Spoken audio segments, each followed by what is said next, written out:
আসসালামু আলাইকুম, কেমন আছেন সবাই? আশা করছি যে যেখানে আছেন সবাই ভালো আছেন। লঞ্চ করে দিল Oppo Reno 10 Pro Plus। Oppo Reno 10 series launch করে দিল। এখানে প্রসেসর থাকছে snapdragon 8+ জেনারেশন অন। ক্যামেরা থাকছে 50+, 8+, 64 and সেলফি ক্যামেরায় 32 মেগাপিক্সেল সেলফি ক্যামেরা থাকছে। ব্যাটারি থাকছে 47 mAh battery and curve display থাকছে। আরও সম্পূর্ণ তথ্য ভিডিওতে জানতে চলেছি। প্রথমে আমরা আনবক্স থেকেই শুরু করতে চলেছি। গাইস, বক্সটি আপনারা দেখতেই পাচ্ছেন Oppo Reno 10 Pro Plus এর লগো পেয়ে যাচ্ছেন। বক্সটি ওপেন করলে প্রথমে কন্টেন্ট থাকছে একটি ছোট্ট বক্সের মধ্যে রয়েছে কিছু user guide and manual details. হ্যাঁ, এখানে বক্সের মধ্যে ওই কন্টেন্টগুলো পেয়ে যাচ্ছেন। 100 ওয়াটের অ্যাডাপ্টার, কিছু ইউজার গাইড, সেম ট্রাজেক্টর অ্যান্ড সি টাইপ পোর্ট। এবার ডিজাইনের কথা বলা যাক। ফ্রন্ট সাইড কার্ভ পেয়ে যাচ্ছেন, কর্নার হালকা করে রাউন্ড রয়েছে। কার্ভ কতটা পরিমাণে রয়েছে সাইডটিকে আপনারা লক্ষ্য করলে বুঝতেই পারছেন। অ্যান্ড ফুল ভিউ ডিসপ্লেটাও আপনারা দেখতেই পারছেন, যা ছোট্ট একটি পাঞ্চল ক্যামেরা রয়েছে ডিসপ্লের মধ্যে।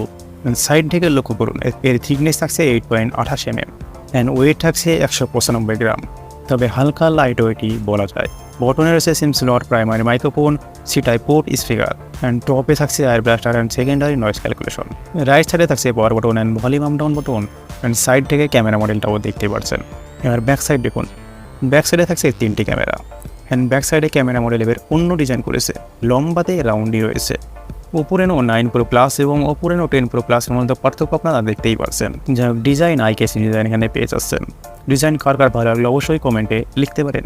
এবার ডিসপ্লে কথা বলা যাক। এখানে ডিসপ্লে থাকছে 6.74 ইঞ্চের ডিসপ্লে। কার্ভ ডিসপ্লে ব্রাজিলে সিন সামান্য পরিমাণে রয়েছে। ডিসপ্লে কোয়ালিটি অনেক বেটার, যা OLED ডিসপ্লে প্রোভাইড করেছে। এখানে ডিসপ্লে রেজলিউশন থাকছে 1240x2272 pixel.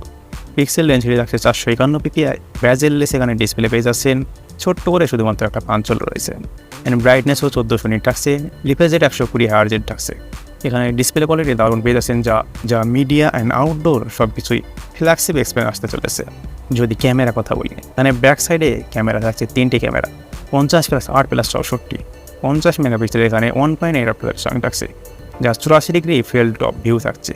8 megapixel ultra wide থাকছে। 64 মেগাপিক্সেল এখানে পেরিস্কোপ টেলিফটো লেন্স থাকছে, যেখানে 3x অপটিক্যাল জুম পেয়ে যাবেন। আর এখানে সেন্সর থাকছে IMX 890। তাছাড়া এখানে ওএস মোডও থাকছে। সাধারণ মোবাইলের থেকে Oppo মোবাইলের ক্যামেরা ডিটেলস একটু বেশি হয়ে থাকে, ক্যামেরাও অনেক বেটার হয়ে থাকে, যা এই মোবাইলে অনেক বেটার হতে চলেছে। এখানে 4K পর্যন্ত সাপোর্ট পেয়ে যাবেন 30 fps অ্যান্ড ফ্রন্ট সাইডে 32 মেগাপিক্সেলের সিঙ্গেল ক্যামেরা পেয়ে যাচ্ছেন, যেখানে 2K ভিডিও রেকর্ডিং সাপোর্ট পেয়ে যাবেন।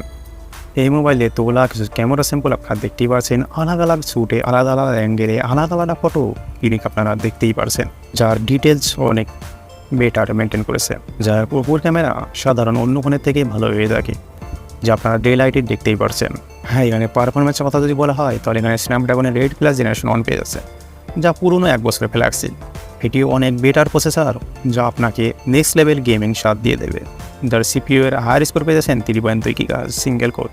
64 বিট আর্কিটেকচার পেয়ে যাচ্ছেন। 4 ন্যানোমিটারের প্রসেস হয়েছে। গ্রাফিক্স থাকছে GPU Adreno 730, LPDDR5 থাকতে অ্যান্ড UFS 3.1 থাকছে। তাছাড়া এখানে 47 mAh ব্যাটারি, 100 ওয়াটের ফাস্ট চার্জার, যা 100% চার্জ হতে সময় লাগবে মাত্র 27 মিনিট। মোবাইলটির ডিজাইনটা আপনাদের কেমন লাগলো অ্যান্ড এই ফুল স্পেস আপনাদের কেমন লাগলো অবশ্যই নিচে কমেন্ট করে জানিয়ে দিন। আর এই ফোনটি লঞ্চ হয়েছে 46,000 টাকায়, যা 45,890। সো বন্ধুরা, ভালো থাকবেন, সুস্থ থাকবেন সবাই।